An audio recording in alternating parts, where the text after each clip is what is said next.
Hello friends, destination ice YouTube platform पे फिर से आपका स्वागत है। आपको पता है कि हम लोग इस सेशन में क्या करते हैं। जो भी करंट अफेयर्स इंपॉर्टेंट होंगे आपके 17th बीपीएससी के पर्सपेक्टिव से, और भी जो भी जनरल एग्जाम्स है, वनडे एग्जाम्स में भी जो आपको करंट अफेयर्स हो सकता है कि एग्जामिनेशन में आप क्वेश्चन फॉर्म में आ सकते हैं, तो हम लोग उनको देख लेते हैं। ठीक है, तो स्टार्ट करते हैं आज का सेशन हम लोग विदाउट डिले, और देखते हैं आज 19 जुलाई का क्या क्या ऐसे इंपॉर्टेंट न्यूज़ है जो आपको जानना चाहिए। ठीक है, स्टार्ट करते हैं। मेरा मॉडल आप लोग को पता है, पहले मैं क्वेश्चन के फॉर्म में कोई करंट अफेयर्स के टॉपिक को लेकर के आता हूँ, फिर उसके सॉल्यूशन के बाद हम लोग उसका डिटेल थोड़ा एनालिसिस देख लेते हैं। ठीक है, तो स्टार्ट करते हैं। पहला question, the government has decided to observe which day every year as the Samvidhan Hatya दिवस। अभी काफ़ी ज़्यादा न्यूज़ में चल रहा है, आप लोग देख ही रहे हैं इस चीज़ को, तो मैं रिपीट कर दे रहा हूँ क्वेश्चन। सरकार ने हर साल किस तारीख को संविधान हत्या दिवस के रूप में मनाने का फैसला किया है? आपके ऑप्शन है 26 जून, 27 जून, 28 जून या 25 जून। तो देखो, जो सही आंसर हो जाएगा वो 25 जून हो जाएगा। ठीक है, इस चीज़ का ध्यान रखना, 25 जून संविधान हत्या दिवस के तरह मनाया जाएगा। देख लेते हैं। तो गवर्नमेंट ऑफ इंडिया, भारत सरकार ने डिसाइड किया है कि 25 जून, हर साल 25 जून को एवरी ईयर एज संविधान हत्या दिवस मनाया जाएगा। अब क्यों ऐसा मतलब निकल के क्यों आ रहा है संविधान हत्या दिवस? तो एक्चुअली क्या है ना कि ये तुम्हारा 1975 में जो इमरजेंसी लगी थी, ठीक है, तो उससे बहुत सारा अत्याचार हुआ था आम लोगों के ऊपर।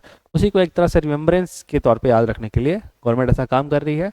The day will commemorate the massive contribution of all those who endured inhuman pains, जो कि तुम्हारे इमरजेंसी के टाइम में लगा था। ठीक है ना, तो उसी चीज़ को एक तरह से मेमोरी के तरह फॉर्म में याद रखने के लिए संविधान हत्या दिवस मनाया जा रहा है। ठीक है, और आगे चल के ऐसा कुछ ना हो, ये भी गवर्नमेंट का फोकस है। नेक्स्ट क्वेश्चन का बात करते हैं हम लोग। Where has the global conference on space research been started recently? तो global conference on space research अभी हाल ही में किस कंट्री में किया जा रहा है? तो आपके ऑप्शन है क्या, टोक्यो में, बुशान, एक्चुअली सिटी बताना आपको, तो टोक्यो, बुशान, सी विशाखापट्टनम या डी पेरिस। देखो, जो सही आंसर हो जाएगा वो हो जाएगा Busan, that is south Korea. ठीक है ना, देख लेते हैं हम लोग इस चीज़ को। तो देखो, a global conference on space research started in South Korea. ठीक है, global conference on space research कहाँ पे अभी रिसेंटली स्टार्ट हुआ? साउथ कोरिया में, साउथ कोरिया के बुसान शहर में। ठीक है ना, बुसान सिटी। तो foster international scientific research in space sector में रिलेटेड इंटरनेशनल जो भी रिसर्च है उनको आगे बढ़ाया जाए। साथ में आपको यहाँ पे ये भी बता दो, देखो साउथ कोरिया भी हाल ही में ऐसा देश बना है जिसने अपना रिसेंटली स्पेस एजेंसी लॉन्च किया। इसको भी ध्यान रख लेना। स्पेस एजेंसी से अगर क्वेश्चन आया कि कौन सा ऐसा देश है जिसने हाल ही में अपना स्पेस एजेंसी लॉन्च किया है, तो वो साउथ कोरिया हो जाएगा। ठीक है, उसका नाम क्या है? KASA, Korean space agency. ठीक है, तो क्या है? KASA, Korean aerospace administration. KASA जैसे कि नासा तुम्हारा यूएसए का है, ठीक है ना, उसी के फॉर्म पे समझ लो कासा है। मेनली किस लिए? To lead policies in industrial development in aerospace sector. तो एरोस्पेस सेक्टर को ध्यान में रखते हुए साउथ कोरिया ने अपना स्पेस एजेंसी हाल ही में लॉन्च किया, इसका नाम क्या है? कासा है। ठीक है, एग्जाम में ये क्वेश्चन आने का चांसेस बहुत ज़्यादा है। नेक्स्ट मूव करते हैं हम लोग। आप लोग को बताना है which of the following countries will host the E sport Olympic game. तो ई स्पोर्ट ओलंपिक गेम मतलब ई स्पोर्ट को भी देखो अब ओलंपिक गेम की तरह लिया जा रहा है। और आपका क्वेश्चन है कौन सा देश अभी इसको मना रहा है? तो क्या सऊदी अरेबिया है, या बी इंडिया, सी अमेरिका, या डी फ्रांस? तो सही आंसर आप लोग का हो जाएगा वो हो जाएगा क्या? ए, सऊदी अरेबिया। ठीक है, ध्यान रखना इस चीज़ का। जनरली क्या होता है मिडिल ईस्ट सब में तुम्हारा टेक्नोलॉजिकल चीज़ों में है। ठीक है ना, तो देखते हैं इसका क्या है तुम्हारा। It has been announced by the International Olympic Committee. तो IOC that is International Olympic Committee ये सब डिसाइड करती है। उन्होंने क्या डिसाइड किया कि फर्स्ट एवर ओलंपिक ई स्पोर्ट गेम्स 2025 में इस चीज़ को ऑर्गेनाइज किया जाएगा। याद रखना, कुछ नया हट के क्वेश्चन आ रहा है कि ओलंपिक में ई गेम्स को लेकर के जो किया जाएगा, ओलंपिक का ई गेम्स किया जाएगा, स्पोर्ट्स गेम्स जो किया जाएगा 2025 में, वो कहाँ किया जाएगा? Saudi Arabia. ठीक है, काफ़ी ज़्यादा नया इनिशिएटिव है। ठीक है ना, ऐसे भी आप लोग समझ रहे हैं कि आजकल ई स्पोर्ट्स का भी कितना ज़्यादा प्रचलन हो चुका है। Next question, which European country, कौन सा European country recently launched an initiative to develop long range cruise missile? आपको बताना है कौन कौन से भी यूरोपियन कंट्रीज ने मिलकर साथ में डिसाइड किया है क्या बनाने का? लॉन्ग रेंज क्रूज मिसाइल, जो कि लगभग 500 किलोमीटर से भी ज़्यादा का होगा। ठीक है, मैं आपको बता दूं यहाँ पे एक इन्फॉर्मेशन दे दूं कि जनरली क्या होता है कि बैलिस्टिक मिसाइल्स लॉन्ग रेंज के बनाए जाते हैं, क्रूज मिसाइल शॉर्ट रेंज होता है, 300 किलोमीटर, 400 किलोमीटर, 250, 200 ऐसा कुछ होता है, लेकिन बियॉन्ड 500 किलोमीटर बनाने जा रहा है। तो कौन सा यूरोपियन कंट्री, आपको ये आंसर देना है। ऑप्शन है आपके A Romania, Russia, Norway and Sweden, या फिर B Poland, Germany, France and Italy, या फिर C Denmark, Belgium and Spain, या फिर D Hungary, Poland and Estonia. तो यहाँ जो सही आंसर हो जाएगा आपको वो हो जाएगा Poland, Germany, France and Italy. ठीक है, याद रखना पोलैंड, जर्मनी, फ्रांस और इटली मिलकर के अभी क्या बनाने जा रहे हैं, रेंज ऑफ ओवर 500 किलोमीटर का क्रूज मिसाइल। ठीक है, मैं फिर से रिपीट कर दूं, कंट्रीज कौन कौन सा है, Poland, Germany, France and Italy. Signing memorandum of MOU sign हुआ है इनके बीच में। ठीक है, एमओयू साइन हुआ है, मेमोरेंडम ऑफ अंडरस्टैंडिंग बोलते हैं उनको, to develop a ground launch, मतलब जमीन से लॉन्च किया जाएगा इस चीज़ को, किसको, क्रूज मिसाइल है। ठीक है, क्रूज मिसाइल मैं वो बता दूं कि क्या होता है, cruise missile fire and forget basis पे काम करता है, वो ट्रैक कर सकता है। ठीक है, उसको कहाँ हिट करना है उस चीज़ को ट्रैक कर सकता है। बैलिस्टिक मिसाइल क्या होता है, उसका एक अपना लिमिटेड वे होता है कि ऐसे प्रोजेक्टाइल के मोशन से उठा और कहीं जाके विस्फोट करेगा। ठीक है ना, लेकिन क्रूज मिसाइल क्या होता है कि वो अपना रास्ता चेंज कर सकता है। ओके, तो ध्यान रखना। तो अभी जो नाटो समिट हुआ था, यहाँ पे एक इन्फॉर्मेशन और ले लो तुम लोग, यहाँ पे नाटो समिट कहाँ हुआ, वाशिंगटन में। ठीक है, अभी 2024 में नाटो समिट वाशिंगटन में हुआ। वहीं पे पोलैंड, जर्मनी, फ्रांस और इटली ने मिल करके एक क्रूज मिसाइल बनाने का सोचा है, जो कि बियॉन्ड 500 किलोमीटर रेंज का होगा। ठीक है, मूव करते हैं हम लोग नेक्स्ट टॉपिक पे या क्वेश्चन पे। तो देखो नेक्स्ट क्वेश्चन क्या है, who among the following has won the bronze medal in the shotgun junior world cup in Italy. तो अभी shotgun junior world cup Italy हुआ था, वर्ल्ड इटली में हुआ था। आपको बताना है कि वहाँ पे किसने ब्रॉन्ज मेडल जीता है। देखो ट्राई करो, ऑप्शंस है सोफिया गोरी, या बी सबीरा हैरिस, सी भाव्य त्रिपाठी, या डी राजकुमार इंगल। देखो एक्चुअली इसका जो सही आंसर हो जाएगा वो हो जाएगा सबीरा हरिस। ठीक है, याद रखना इसका, सबीरा हरिस इंडिया की है, जान लेते इसके बारे। तो इन shooting India Sabira Harris has bag bronze medal जीती है किस चीज में, तो women's trap event in international shooting sport federation junior world cup. ठीक है, international shooting sports federation junior world cup, जो कि कहाँ हुआ था, अभी इटली में हुआ था। ठीक है, याद रखना इसको।